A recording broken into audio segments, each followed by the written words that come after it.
The courtroom goes silent as one folder thumps onto the judge's bench, a folder that holds the power to change everything. Within is the secret property deeds the world has eagerly awaited, seeing evidence of who actually controls the sister wives' fortune. And as the pages unfurl, the truth has the potential to destroy decades of loyalty, trust, and family ties. What secrets lie within those pages? Stick with me, because once you see what's going on inside, you'll never look at Kody Brown or his wives the same way again. And before we get started, I have to ask, if your family was keeping secrets like this, would you rather they remain buried or find them dragged out in court? No worries, let me know in the comments. Our imagination's camera pans into a crowded Arizona courtroom. The atmosphere is thick with tension, mingling perfume, aftershave, and the slight rust of dust from the desert winds outside. The gallery is filled to capacity, reporters, interested neighbors, and Sister Wives fans who never thought they'd see this family soap opera transformed into a courtroom spectacle. Kody Brown is seated at the defendant's table, his jaw clenched, his golden curls more like a nod of concern than a sign of self-assurance. Beside him is Robyn, eyes brimming with tears, her hands holding tightly onto his, as if she could keep him grounded. Behind them and across the aisle is Christine, Janelle, and Meri, all seated together, for once in agreement, their expressions a mixture of expectation, defiance, and underlying anger. The judge pushes back her glasses, surveying the folder of deeds that has just been delivered. This, she declares, could decide the real ownership of assets long in dispute within this family. The courtroom hears her over the hush and hangs forward. You can almost hear your own heart pounding, because everybody knows, once those acts are read out, no one in the Brown family is going to leave unmoved. The lawyers start to close in on the matter. Kody's lawyer argues first, maintaining that all the properties were fairly distributed, that nothing was concealed. But Christine's lawyer rises, his voice like steel, bringing up rumors of secret transfers, names whispered out, and deeds jumbled like playing cards. Janelle, normally relaxed and level-headed, slouches forward in her seat. Her skin is pale, but her eyes smolder with determination. For years she had given Kody control of the finances, trusting his words regarding the family's future. Now, with every second ticking by, she seems more like a woman who has discovered the price of unquestioning faith. Christine's lips purse. This is her moment, her opportunity to show that Kody's kingdom wasn't constructed of equality, it was constructed of manipulation and domination. Meri remains still next to them, her demeanor reserved, but there's something in her eyes, a glimmer of regret, a hint of bitterness at being abandoned for so many years. And suddenly you see, this isn't just about real estate. It's about betrayal, power, and the cost of silence. The first deed is read aloud, a sprawling piece of Arizona land. The paper trail shows that years ago, it was quietly transferred into Kody and Robyn's names alone. Christine gasps, her hand flying to her chest. Janelle's jaw drops. Meri's hands grip each other so tightly, her knuckles turn white.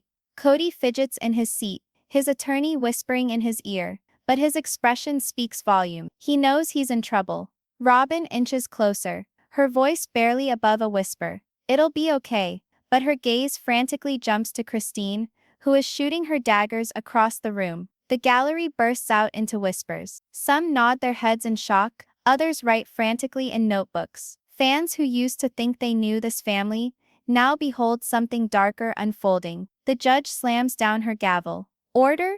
She orders. But the atmosphere is charged, and there is no switch to flip it off. This is the first crack in the facade, the first domino to fall in a chain of secrets that could dismantle everything the Browns built. Back in the gallery, a reporter whispers to another, "If this is the first deed, imagine what the others hold." The words ripple like a curse. Janelle stands up, not able to hold back, and speaks to the court.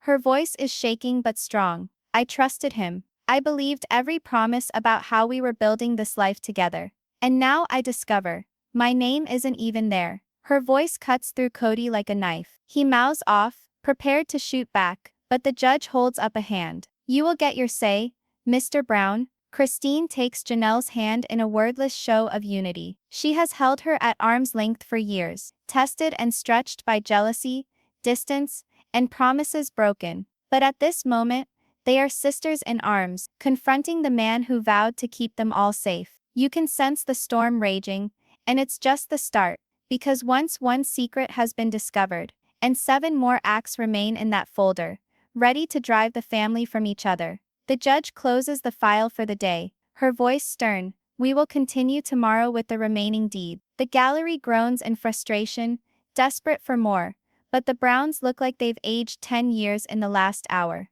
As the families file out, Christine throws one last look over her shoulder at Kody, a look that says, "You can't hide anymore." And with that, the first battle is done with. But the war has just started. What would you do if the one person you trusted the most was keeping secrets about all the things you possess? Hold it in? Or sue them? Consider it. Because in Section 2, the secrets get even more sinister. The courtroom's next morning is more packed. Cameras line the hallway, reporters compete for a glance, and rumors buzz like fire. What else is contained in those deeds? Yesterday's shock broke the surface. Today, the floor might collapse completely. And as the Brown family find their seats, all eyes in the room are on them. The truth is no longer a matter of if, it's a matter of how much destruction it will do. The judge's gavel comes down firmly at 9 a.m. The file folder is returned to the bench, its edges creased from being opened and bashed shut. But today, it's heavier. Not with paperwork, but with the burden of fear. Christine leans in close to Janelle, her voice barely above a whisper but tense. He's been keeping it under wraps all these years. I know it. Janelle nods, her lips thin, anger quivering beneath her placid exterior. Across the aisle, Kody looks exhausted, as if the shine of control has been scraped away. His hand tightens around Robyn's. She whispers, "Stay strong. They'll see you're the victim here." But Kody doesn't reply. His eyes are fixed on the folder, as if staring at it might change what's inside. The judge clears her throat.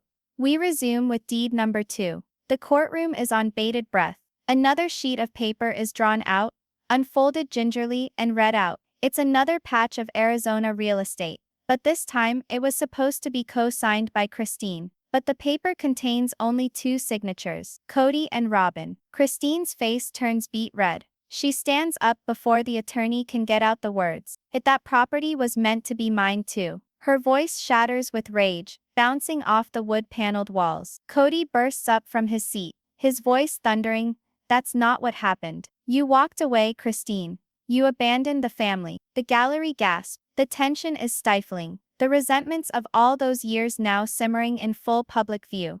But here's the reality. When trust is lost, the fight isn't over property. It's over all the lies, all the broken vows, all the acts of betrayal that led them to this courtroom. The judge bangs down her gavel. "Order," she thunders. Christine takes her seat, shaking, tears welling up in her eyes, but her voice still keen. "You took everything from me, Kody, and now the world gets to see it.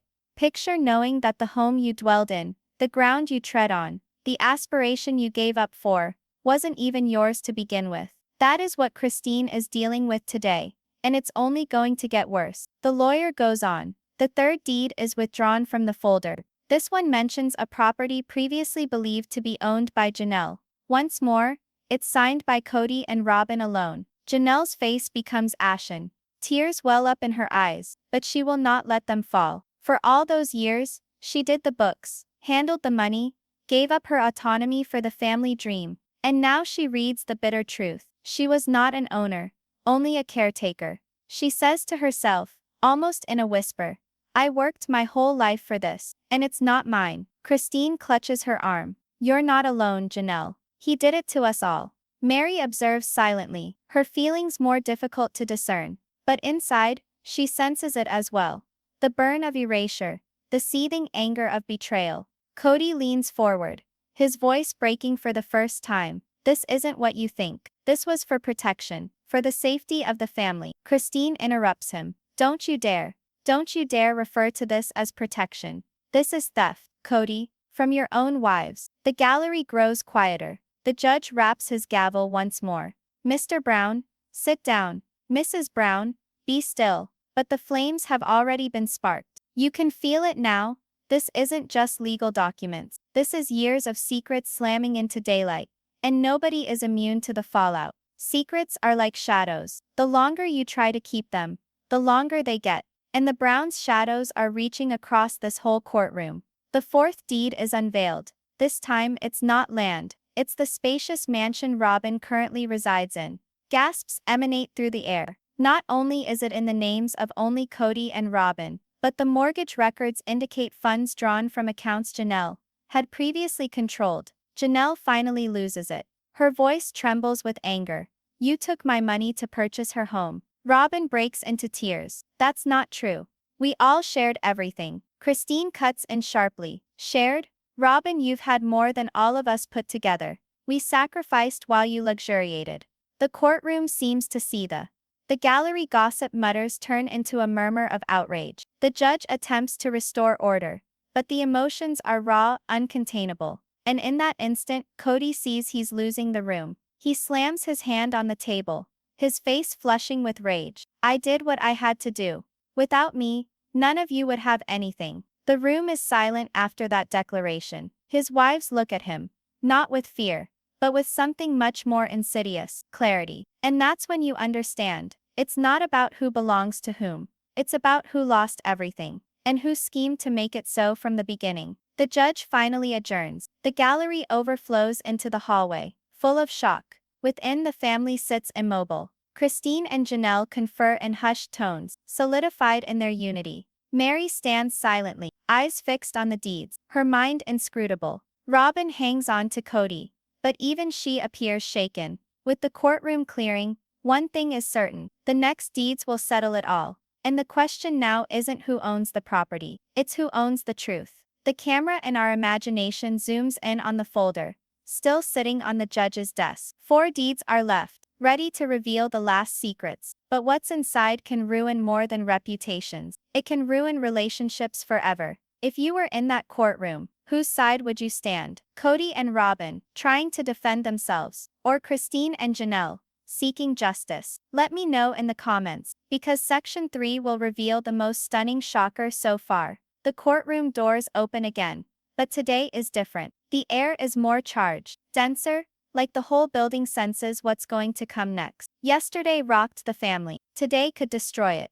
4 transactions are left. And rumor in the gallery is that the next one isn't just real estate. It's a bombshell that weaves money, loyalty and deceit together into a package. And when it falls, somebody's world will shatter. The judge adjourns the session. Everyone stands, then returns to their seat. Christine and Janelle huddle close, tense faces whispering in consultation with their attorney. Meri sits rigid and silent, her eyes far away, as if caught between a former loyalty and a current reality. Kody glares at the judge with manufactured defiance, with Robyn clinging to his arm, her tear-stained cheeks from sobs that refuse to cease. The judge opens the folder. Again, the court leans forward. Deed number 5, she declares. The document is read aloud. It's not land. It's all of Coyote Pass property, the so-called dreamland. The family once vowed would be shared equally among all wives. But the paper shows only 2 signatures, Kody and Robyn Brown. The quiet is deafening. For all these years, this land stood for hope, promise of togetherness, the future where the Browns would at last live together in harmony. And now, it's evidence that harmony was never the agenda. Christine slowly gets up, her voice shaking with anger. Coyote Pass was to be ours, all ours. You said we'd make our future there. You looked us in the eye and promised. Kody's jaw clenches. Things change. You backed away. You don't get to. Christine interrupts him. Louder now. I left because you made me feel invisible. You'd already decreed I wasn't included in your future. The gallery gasps. Some nod, others write. The room seems to be able to tear itself in two. Imagine holding on to a dream for years, saving, sacrificing, waiting, discovering the dream was hijacked before it even took off. That's what Christine and Janelle are currently experiencing. Janelle breaks her silence, her tone firm but thick with hurt. I sacrificed everything for that property. Kody, I trusted you. I believed you. And now I realize it was always about you and Robyn. Kody bangs his fist on the table.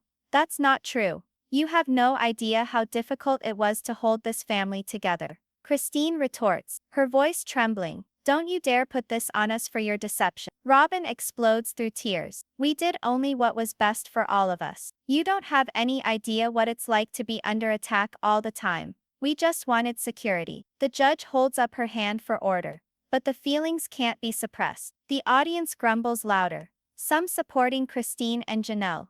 Others shaking their heads over Robyn's tears. Meri shifts restlessly, finally speaking. Her words are soft but ring out. Kody, was I ever in those papers? Was I ever really in the plan? The question hangs in the air. Kody doesn't answer. He can't. And in that silence, Meri's face falls. It's the confirmation she feared for years. She was always a ghost in this family's story. Sometimes the most painful answer is silence. And right now, Meri's silence is louder than any scream, because deep down, she knows the truth. The judge clears her throat and draws out the sixth deed from the folder. It's a bombshell.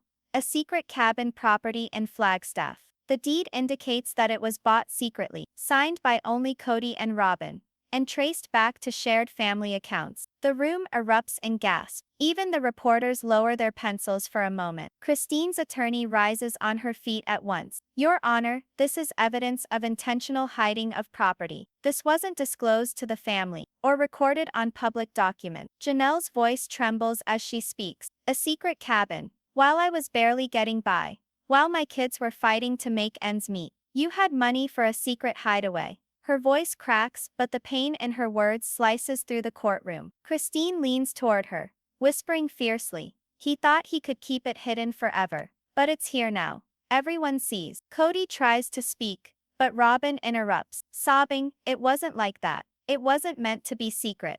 Christine snaps, her voice sharp as glass. Stop crying, Robyn. You've had enough of our share already. The judge pounds the gavel angrily. Get in control, or I will have this courtroom empty. But the damage is already done.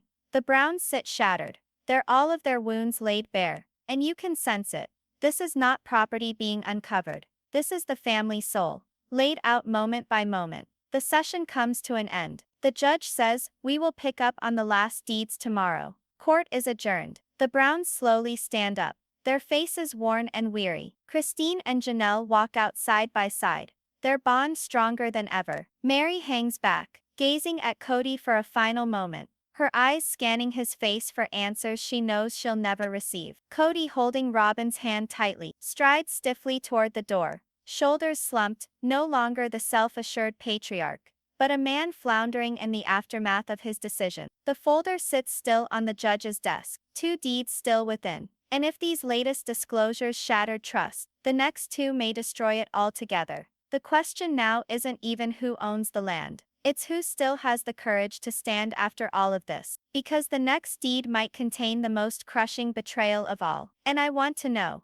if you were Christine, Janelle, or Meri, could you ever forgive Kody? Or is forgiveness impossible after betrayal this deep? Drop your thoughts in the comments, because Session 4 will reveal the secret that changes everything. The gavel strikes, but this time the sound feels heavier, almost funereal. Only two deeds remain, two final secrets that could destroy what's left of this fractured family. The gallery leans forward, each reporter clutching his pen, each eye on the folder. If the past two documents are as explosive as the previous days, the Brown family might never leave this courtroom again in one piece. And as the judge raises the next page, the room seems to hold its breath, waiting for the bomb to explode. The judge puts on her glasses, her voice firm but measured.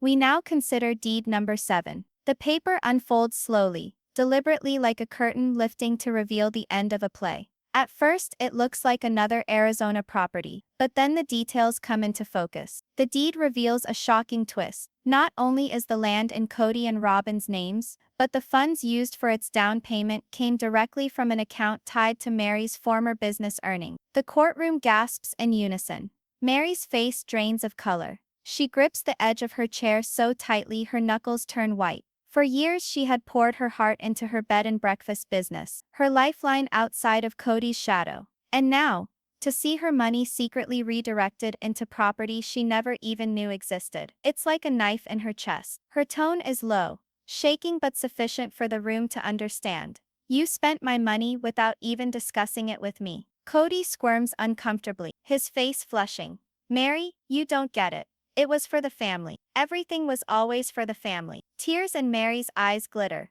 but her tone becomes icy. Don't you dare say for the family. That money was mine. The one thing I ever owned for myself, and you took it from me. The gallery gasps. Christine moves closer to Janelle, speaking softly, he betrayed us all. But this is the worst. Robyn, already weeping, shakes her head. We didn't steal. We just wanted. Meri silences her, her voice coming for the first time in years. You wanted everything, and you took it. Worse, losing money you earned, or learning the person who stole it was the same one who vowed to guard you. That's the question Meri now has to ask, and what she says could alter everything. The judge bangs her gavel for order, but even she looks rattled. She clears her throat. We'll move to the final deed. The room goes silent again, but this silence feels different, heavier, thicker, as though everyone knows the last revelation will be the deadliest. The document is pulled out of the folder. The voice of the judge is guarded. This is a financial trust, based on the combined income of the family from public appearances, book sales, and royalties from the TV show Sister Wives. Gasps are heard.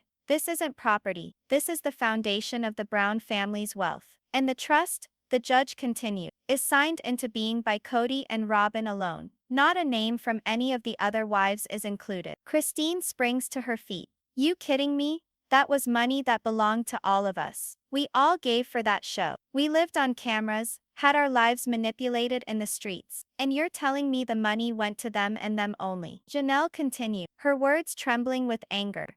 I paid the bills on those accounts. I managed those accounts, and he received credit for them. And now it turns out it was all diverted into their trust. Meri's tears stream silently. She does not get up. She does not scream. Her silence is more powerful than words. The sound of a woman whose last fragment of heart has shattered. Kody's face contorts with desperation. You don't know. I had to guard it. If your names were listed, you would have taken it all when you departed. Christine slashes him like a knife. We departed because you gave us nothing. You ensured we had no option but to leave with empty hands. The gallery is shocked. Reporters fumble with fingers racing across keyboards. Fans within the auditorium hush in shock. Some weep. Others headshake with outrage. Robyn buries her face in hands, bawling her eyes out. We were trying to survive. Everybody disliked us. I did not want to be left with nothing. Christine leans in, her tone biting, shaking with anger. And what of us, Robyn? What of the years we invested sacrificing, raising children,